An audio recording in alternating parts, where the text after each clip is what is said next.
À l'aéroport Rabat-Salé, le jour s'est levé ce lundi 26 janvier 2026 sur des notes de chaleur et de fraternité.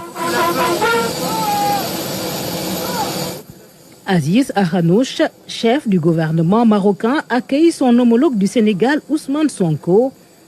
Les deux premiers ministres président une grande commission mixte qui ne s'était plus tenue depuis 2013. Mais avant tout, pour le premier ministre du Sénégal, recueillement et prière au mausolée Mohamed V. Séquence symbolique des liens tissés depuis plusieurs générations.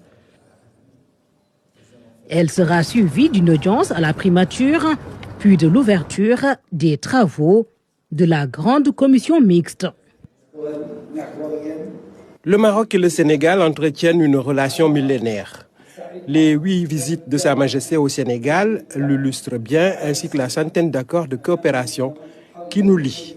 Le Sénégal et le Maroc restent deux grands pays africains, fidèles à l'esprit de fraternité, de solidarité et de respect mutuel.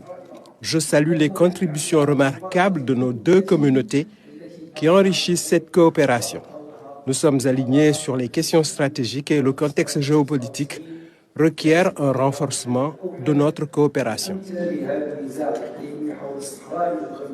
Dans un contexte post-Cannes, le Premier ministre Ousmane Sonko affirme que l'amitié sénégalo-marocaine est plus forte que les émotions.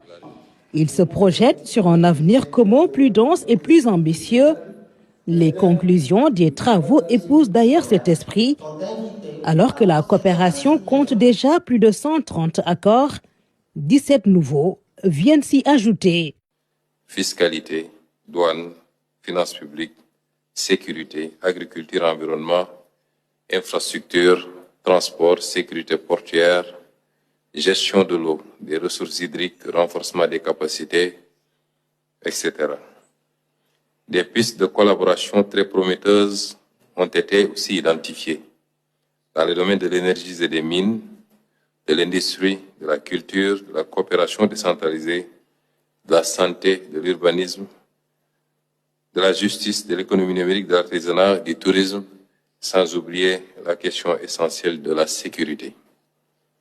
Monsieur le chef du gouvernement, la réussite de ces sessions ne saurait se mesurer uniquement au nombre d'accords conclus, mais à leur mise en œuvre effective. Il sied à cet égard de procéder périodiquement aux ajustements permettant de privilégier leur efficacité, mettre en place un cadre d'échange permanent, dresser des bilans d'étape afin de tirer les leçons des différentes distorsions dans leur application.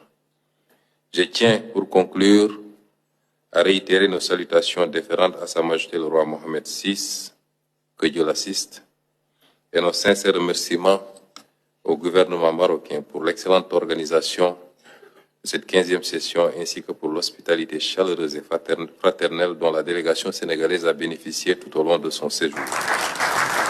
Les nouveaux accords scellés vont du développement des PME à la justice, en passant par les infrastructures, l'agriculture, la santé, l'économie. Les deux pays, qui échangent beaucoup dans le domaine de l'enseignement, vont aussi renforcer les bourses d'études, les stages et le partage d'expériences. La jeunesse et les sports ne sont pas en reste. Un outil pour rapprocher les deux peuples, a dit le Premier ministre Ahanouch.